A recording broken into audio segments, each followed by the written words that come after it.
वृद्धा आश्रम के एक कोने में बैठी सीमा जी आठ आंसू रो रही थी और विचार कर रही थी अपने अतीत में।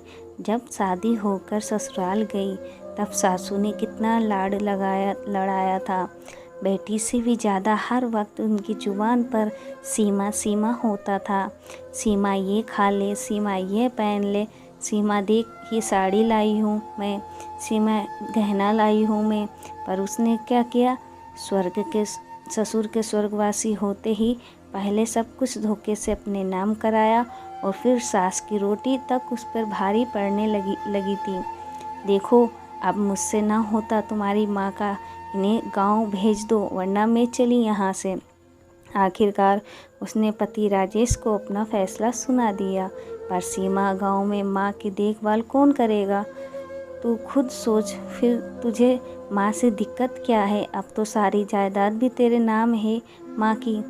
राजेश, मैं कुछ ना जानती, बस मुझे माँ के साथ नहीं रहना। यही रही बात जायदाद की, वो इस उम्र में क्या करेंगी? उनके खर्च भर के पैसे हम दे देंगे। सीमा चिल्लाकर बोली। माँ बेचारी आंसू बहाती सब सुन रही थी।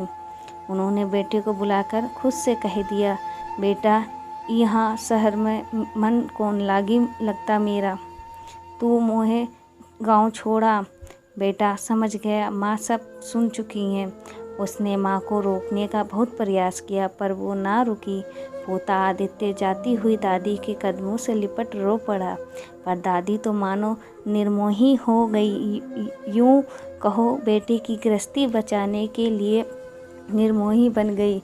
माँ गांव जाकर ज़्यादा जी नहीं पाई। 2 साल बाद ही उसके मरने की खबर आई। तब से राजेश खुद आठ आंसू रोता रहा कि काश माँ को रोक लेता। उसका पश्चाताप उसे बिस्तर पर ले आया और एक दिन वो भी माँ के पास पहुँच गया। इधर आदित्य भी बड़ा हो गया। कुछ समय बाद उसका भी विवाह हो गया और बहू रिया घर आई।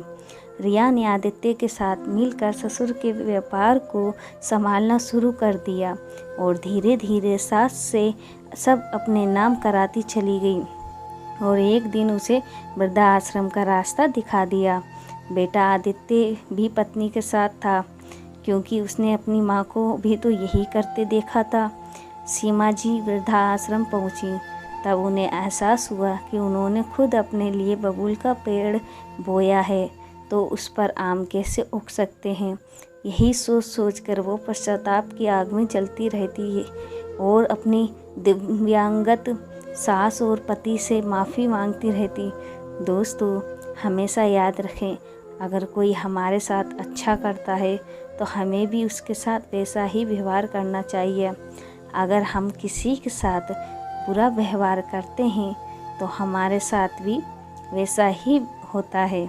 भले आज के दिन आप खुश रहो और दूसरों का बुरा मत कर लो, लेकिन आने वाले समय में आपको अपने किए की सज़ा ज़रूर मिलती है।